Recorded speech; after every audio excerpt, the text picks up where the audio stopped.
আশ্বিনের শারদ প্রাতে বেজে উঠেছে আলোকমঞ্জিত।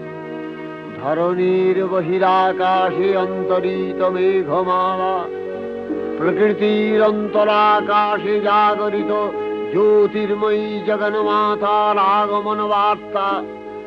আনন্দময়ী মহামায়ার পদধ্বনি অসীম ছন্দে বেজে উঠে রূপলোক ও রসলোকে আনে নবভাব মাধুরীর সঞ্জীবন। তাই আনন্দিতা শ্যামলী মাতৃকার চিন্ময়ীকে মৃন্ময়ীতে আবাহন। আজ চিৎশক্তি রূপিণী বিশ্বজননীর শারদশ্রী বিমণ্ডিতা প্রতিমা মন্দিরে মন্দিরে ধ্যান বোধিতা। সিংহস্থা শশিশেখরা